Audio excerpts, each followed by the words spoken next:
Nos aproximamos a los últimos días y lamentablemente esto se pondrá más y más difícil. Tenemos que hacer algo por nuestros hijos. Tenemos que hacer algo por nuestras familias, por nuestras nuevas generaciones. Tenemos esa responsabilidad en nuestras manos y debemos asumirla, o debemos asumir este compromiso para cambiar algo, para dejar algo en esta vida, en nuestra familia, para tener familias que vuelvan a hacer el mismo proceso y puedan cambiar a otras. Tenemos la responsabilidad y debemos asumirla. Debemos saber que los pastores ayudan, que la iglesia ayuda definitivamente, pero es nuestra responsabilidad individual que tenemos con nuestras generaciones. Es nuestra responsabilidad. Mientras más tiempo pasemos en la palabra de Dios, seremos más capaces y estaremos más equipados, más protegidos.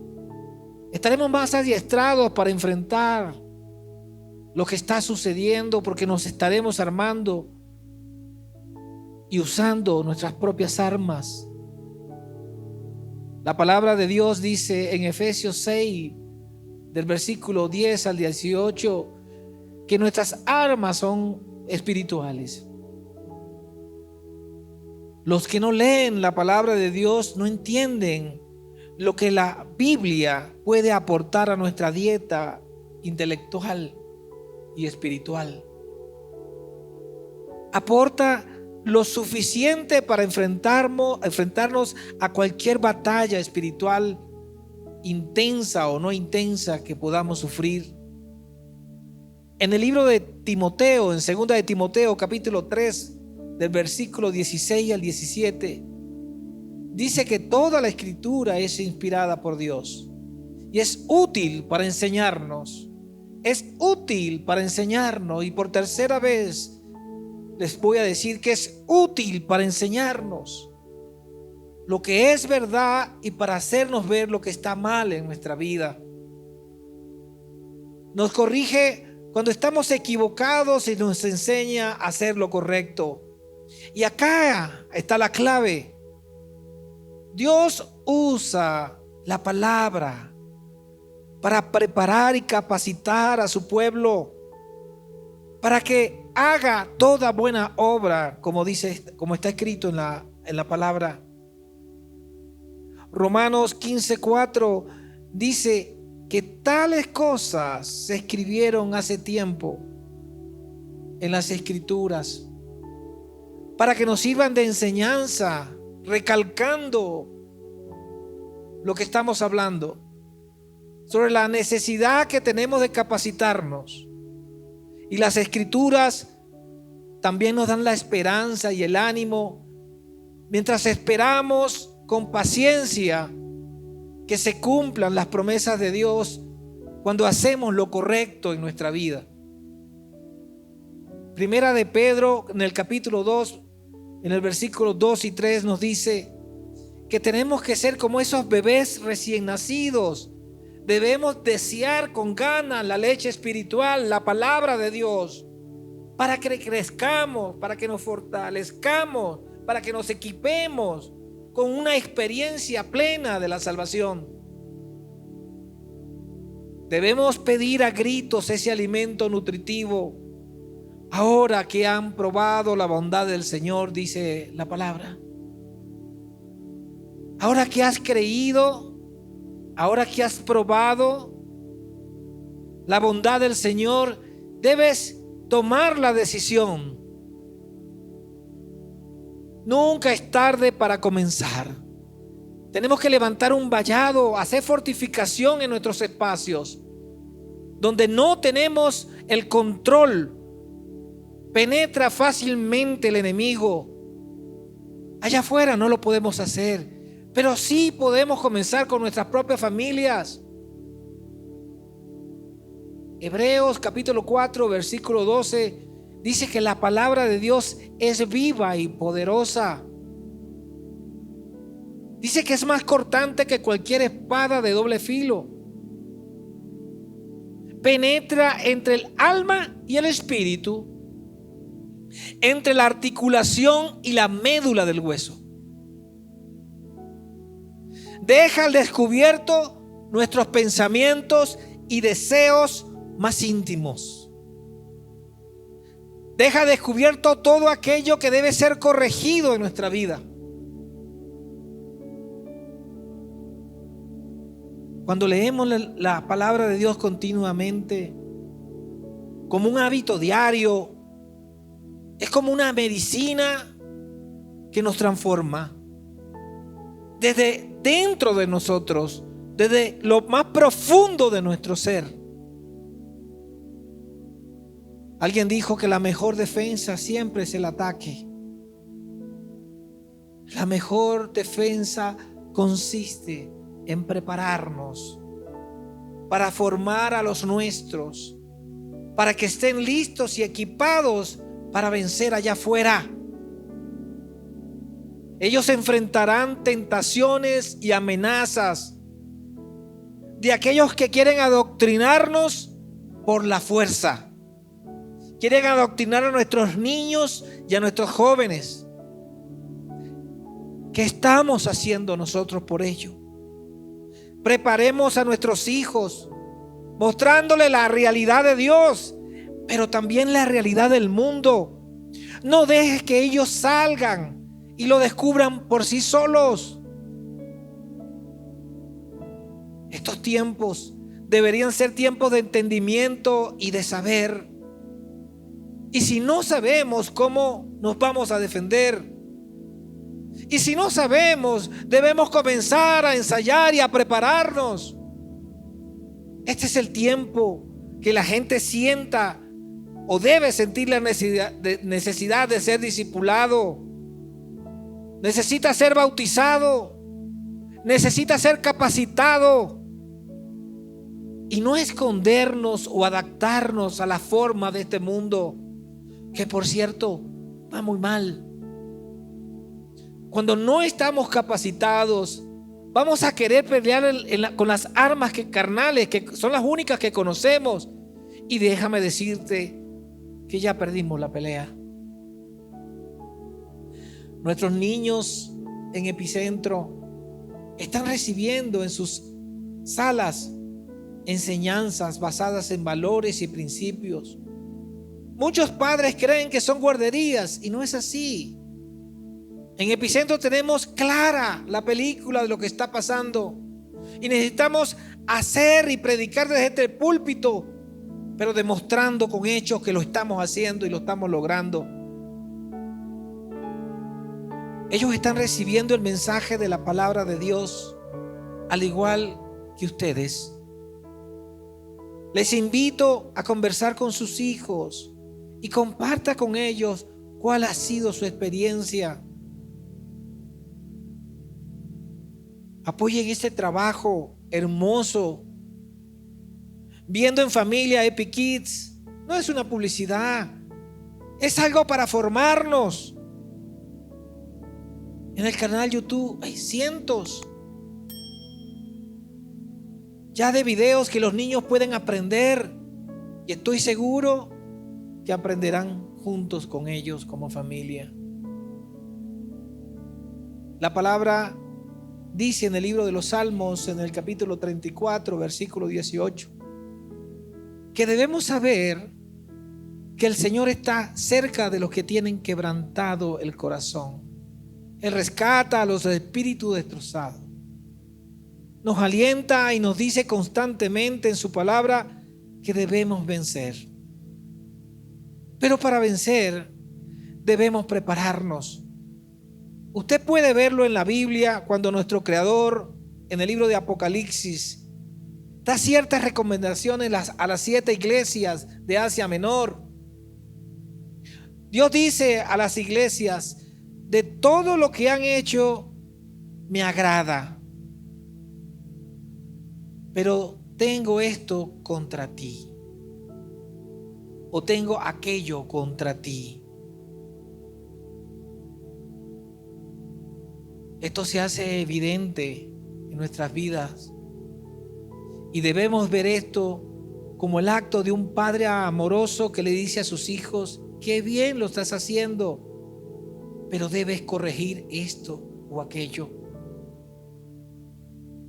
Eso se hace evidente en nuestra vida cuando hacemos el ejercicio de leer la palabra de Dios.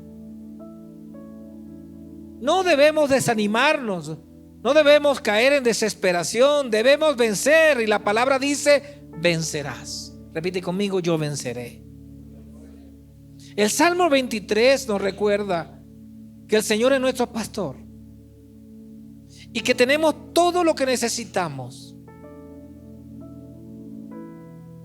Nos hace descansar en verdes prados y nos conduce junto a arroyos tranquilos. Él renueva nuestras fuerzas cada día y nos guía por caminos correctos, y así Él puede honrar su nombre. Aun cuando pasemos por el valle más oscuro, no temeremos mal alguno, porque Él está junto a nosotros. Su vara y su cayado nos protege y nos conforta. Dice la palabra que prepara banquete en presencia de nuestros angustiadores, nuestros enemigos. Nos honra ungiendo nuestra cabeza con aceite.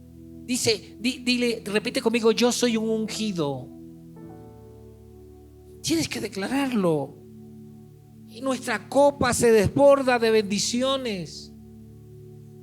Dice la palabra que su bondad y su amor es inagotable y que nos seguirán a todos lados. El Salmo 147:3 dice que Él sana a lo del corazón quebrantado y les venda las heridas. Él sana a aquellos que no recuerdan el Salmo donde dice que Él estará con nosotros siempre. Ese es nuestro Dios. Él también entregó a su único Hijo para redención de toda la humanidad. La redención es la liberación de personas que sufren alguna condición de esclavitud, prisión, un vejamen, un dolor, un castigo, una obligación o un compromiso, una deuda, o comprar nuevamente aquello que se había vendido o habíamos cedido nuestros derechos. Redención es lo que Cristo hizo en la pasión y muerte en la cruz del Calvario, para que tú y yo fuésemos libres, para redimir a la humanidad de todos los pecados. Ese acto fue una transacción legal, donde hubo un intercambio. La sangre de Jesús, el Hijo de Dios, a cambio de la salvación de toda la humanidad. Recordemos que Adán entregó legalmente a Satanás su vida y también entregó la de toda la humanidad en esclavitud por desobedecer a Dios. Y con ello entregó su propia identidad como hijo de Dios, pasando a la oscuridad y a la esclavitud como hijos de desobediencia. Y de esto creo que bastante hemos hablado. El Jesucristo muerto en la cruz lo hace el redentor de toda la humanidad. Jesús es mi redentor. Repita conmigo: Jesús es mi redentor. Luego de este acto de salvación, esa libertad está puesta para todos. Las puertas del cielo se abrieron y están abiertas para ti y para mí. ¿Saben? Lo único que tenemos que hacer, tomarla. Pero si no leemos la palabra de Dios, ¿cómo podemos tener conciencia de esto?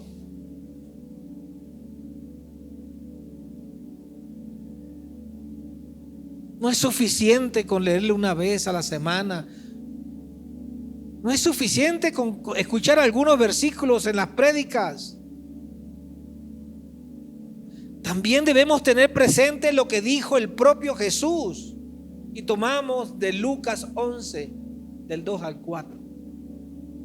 Cuando nos dijo el propio Jesús, cuando le dijo a sus discípulos, deberían orar así.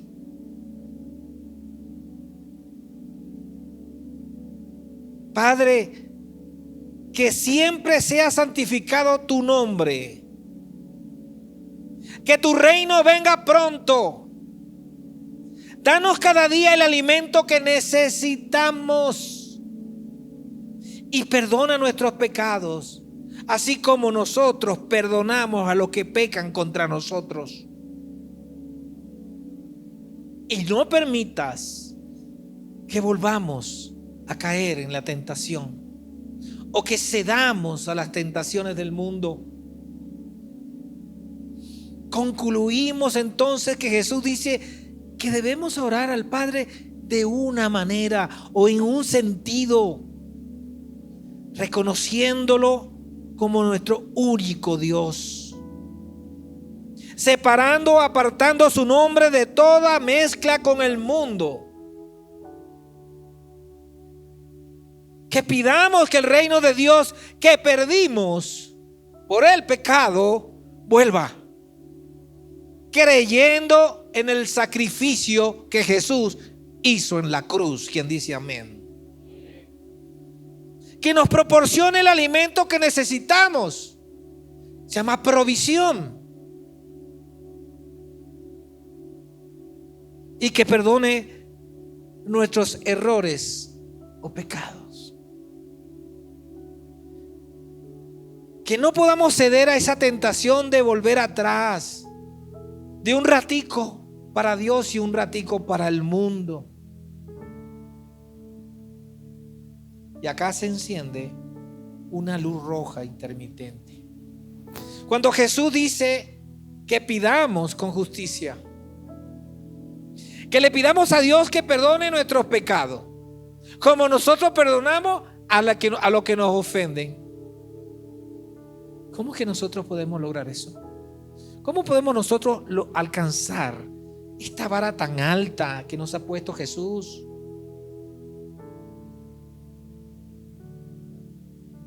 ¿Cómo puedo yo pedirle a Dios que me perdone si yo no soy capaz de perdonar?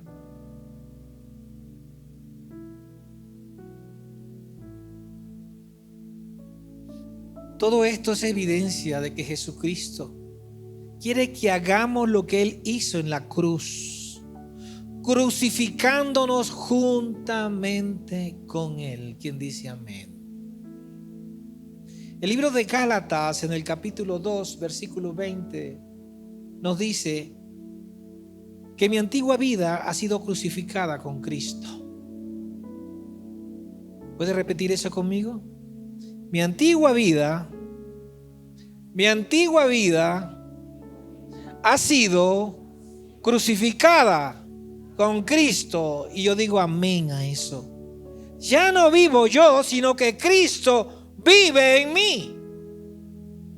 Así que vivo en este cuerpo terrenal confiado en el Hijo de Dios, confiando que Él me amó primero y se entregó a sí mismo para liberarme,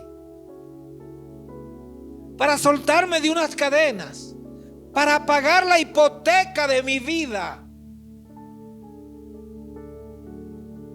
En el libro de Corintios,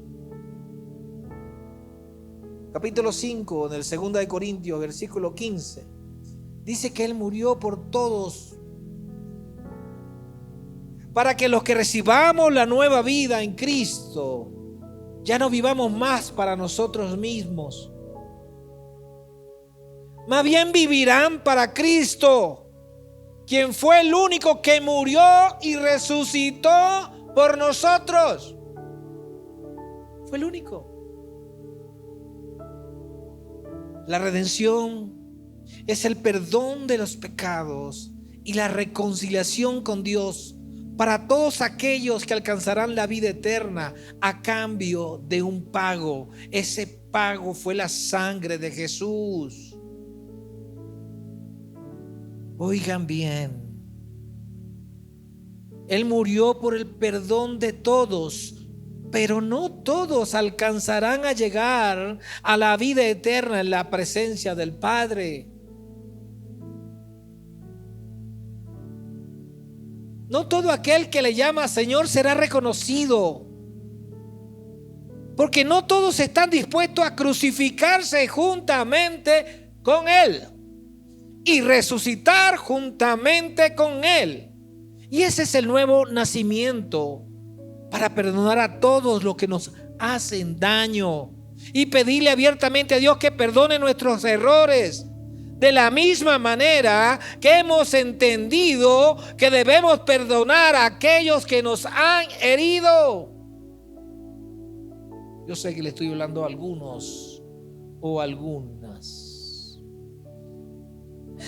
Si tu corazón está quebrantado, el botón de emergencia que debes aplastar es el perdón. Jesús hizo su parte. Ya te libró. Ya eres libre. Nos toca a cada uno de nosotros creer y participar del reino de la luz acá en la tierra. No es después que yo parta. Debemos apartarnos de Egipto, que representa la oscuridad, la esclavitud y la participación de las costumbres del reino de Satanás. En Efesios 1, del capítulo 3 al 7 dice que toda la alabanza sea para Dios, el Padre de nuestro Señor Jesucristo, quien nos ha bendecido con toda clase de bendiciones espirituales en los lugares donde celestiales, porque estamos unidos a Él. Incluso antes de haber hecho el mundo, Dios nos amó y nos eligió en Cristo para que seamos santos e intachables delante de sus ojos. Dios decidió de antemano adoptarnos como miembros de su familia al acercarnos a sí mismo por medio de su Hijo Jesucristo. Eso es precisamente lo que Él quería hacer y le dio gusto hacerlo. De manera que alabamos a Dios por la abundante gracia que derramó sobre nosotros, los que pertenecemos a su Hijo amado. Dios es rico en gracia, pero también en bondad, porque compró nuestra libertad con la sangre de su Hijo y perdonó todos nuestros pecados. Entonces significa que Jesús es el Cordero Pascual. Quiero que me pongan mucha atención, porque fue el pago por nuestra libertad.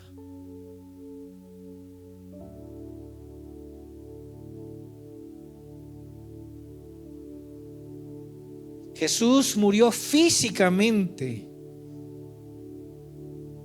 Y esta es una redención física, tal como eran los sacrificios de toros, cabras, ovejas, la redención de los pecados.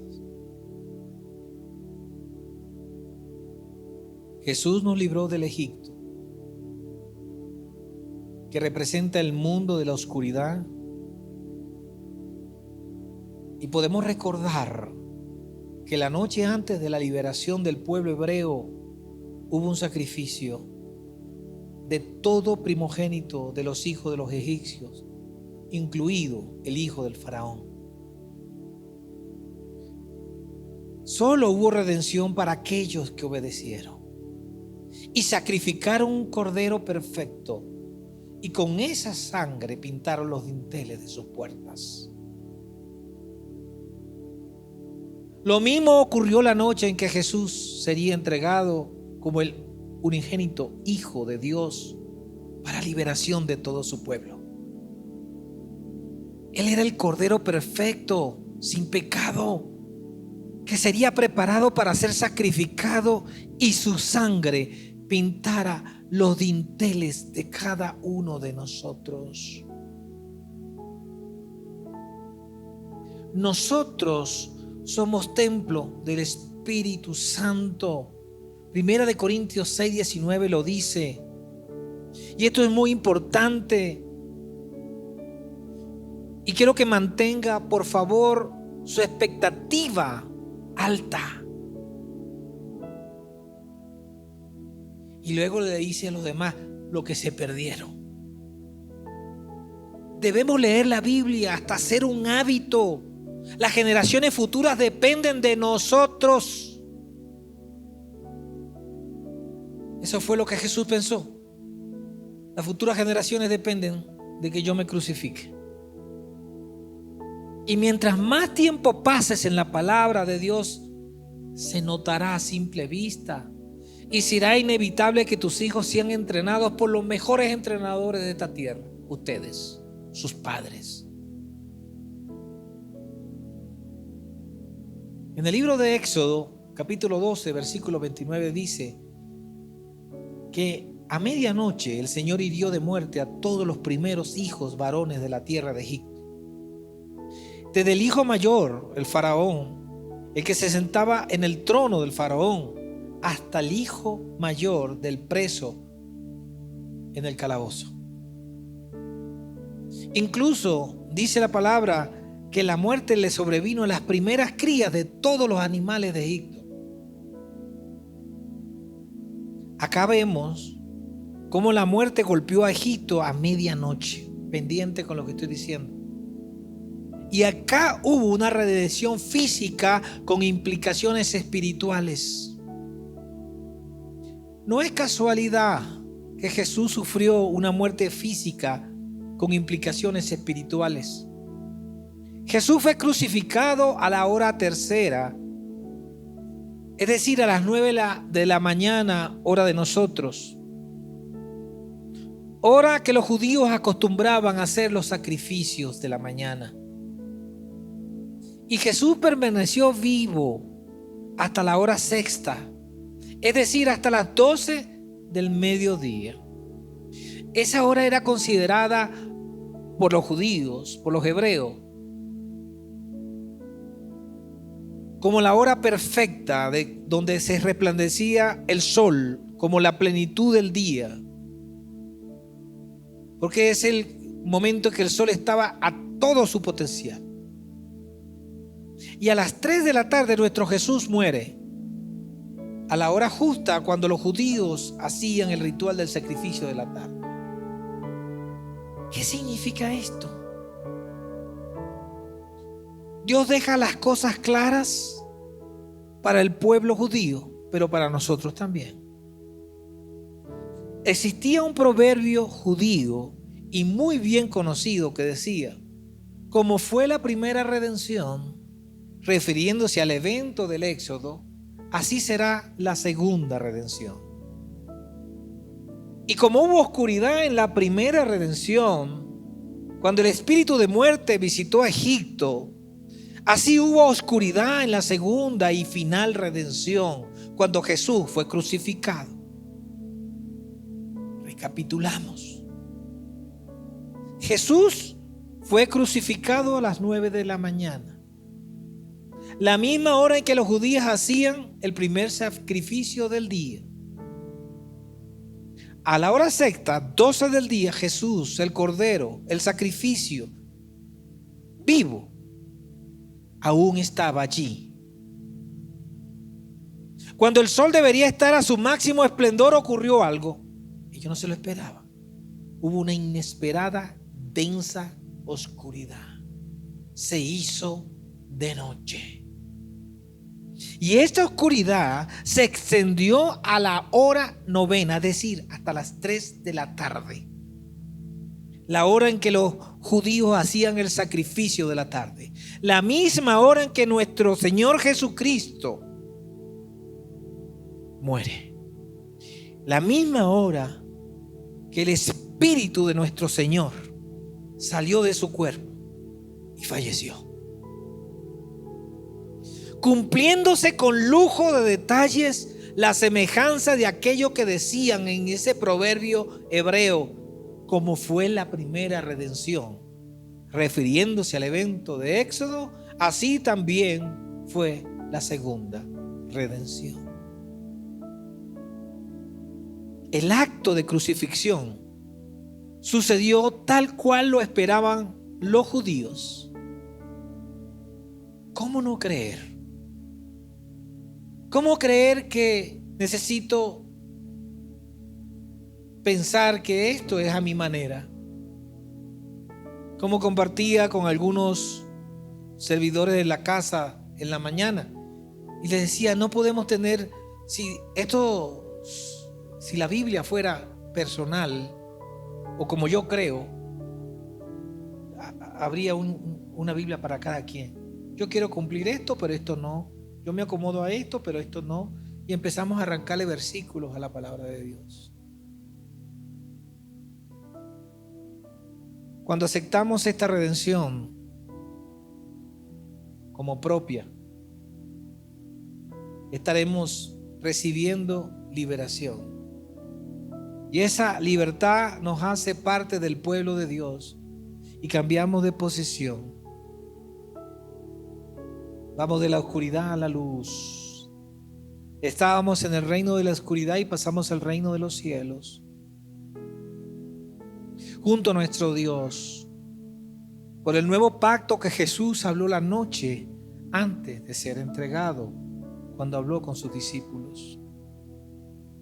El entendimiento judío se basa en la interpretación de los hechos que generan un significado. Y esto no es trabalengua, porque todo lo que le sucedió a Jesús, todo lo que aconteció en Jesús genera un significado para ellos, que sin duda Jesús es el Mesías esperado. Acabó de liberarnos como sucedió en Egipto y ahora emprendemos un viaje hacia la tierra prometida, tal cual como sucedió. Para unos solo tardarán 7 días si el recorrido es en línea recta. Para otros será de 40 años o más, como le sucedió al pueblo judío. Explicado de otra forma, supongamos que hoy acaba usted de enterarse que Jesús murió en la cruz por sus pecados, por nuestros pecados. Usted entiende y abre su corazón y acepta a Jesús como único y suficiente Salvador. Y se acomoda a ese nuevo pacto como usted ya está creyendo. Sale de la oscuridad, es decir, de Egipto, y hay un trayecto desde allí hasta la tierra prometida. Y ese trayecto durará el tiempo que usted decida entender que debe tener el conocimiento de Dios y ser crucificado juntamente con Él. Y dependerá de usted vivir como un cristiano, como un discípulo o como un incrédulo. Nuestro enemigo, el príncipe de este mundo, la serpiente antigua, el faraón de estos tiempos, luego que sabe que eres liberado, que fuiste liberado, que comenzaste a creer,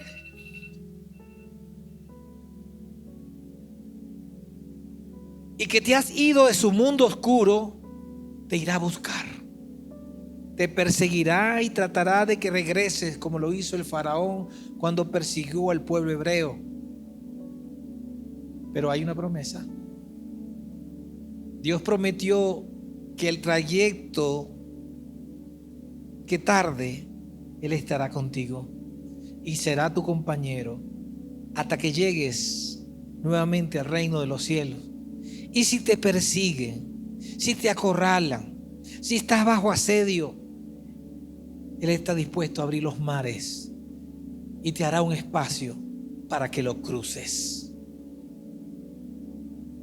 Mateo 28, del 18 al 20 dice que Jesús se acercó y le dijo a sus discípulos, y voy cerrando con esto: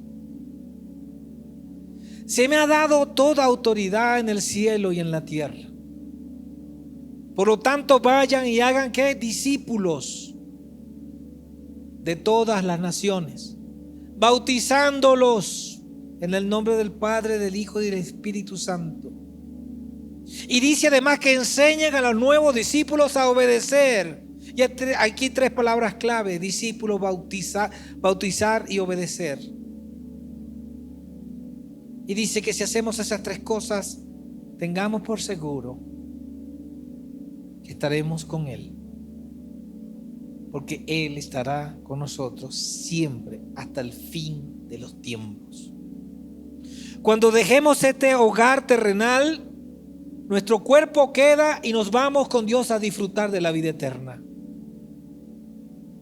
Termino diciendo en Romanos 3:9, cuando Pablo dijo: ¿somos nosotros mejores que ellos? Hablándole quizás a otros judíos como él, refiriéndose a los gentiles. Mucha gente piensa que toda esta historia sucedió para los judíos. Pero yo puedo decirte que hay evidencia bíblica que no es así.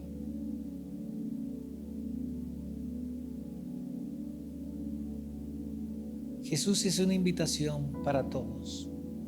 Y cuando los hebreos salieron, también salieron muchos egipcios de allí.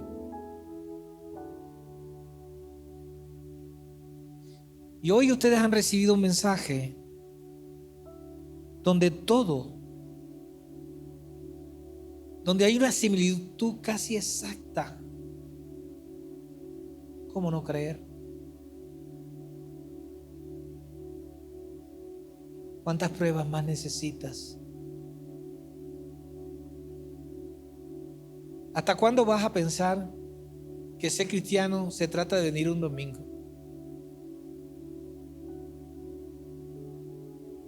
Se trata de morir juntamente con Cristo y resucitar juntamente con Él.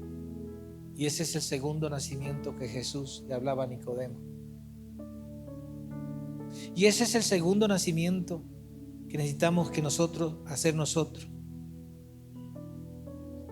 Y eso, ¿cómo podemos entenderlo si no leemos la palabra de Dios?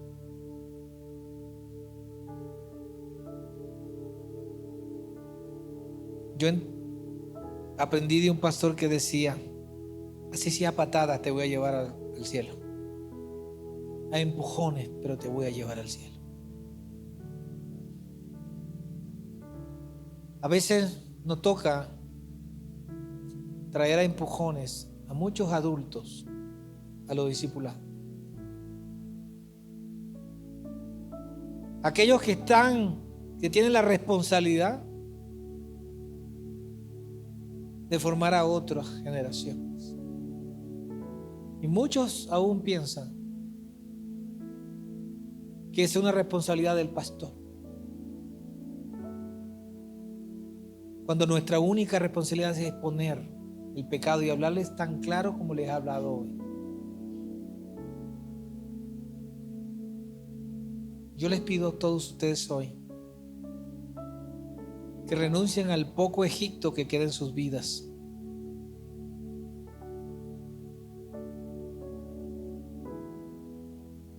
O al mucho Egipto que aún queda en sus vidas.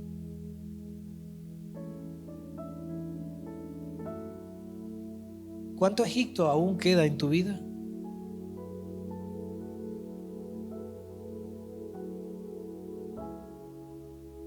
¿Cuánta falta de perdón hay en tu vida?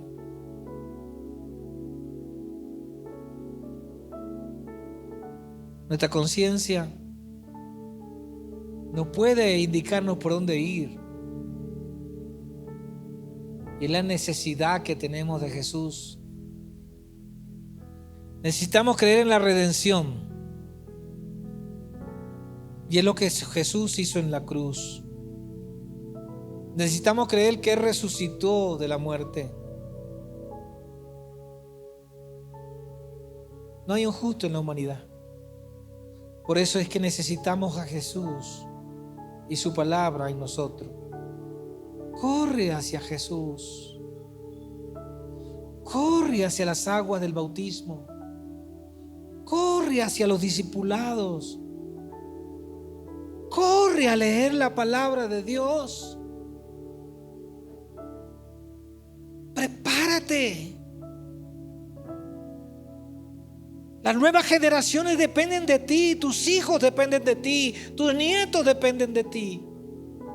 Es tu responsabilidad.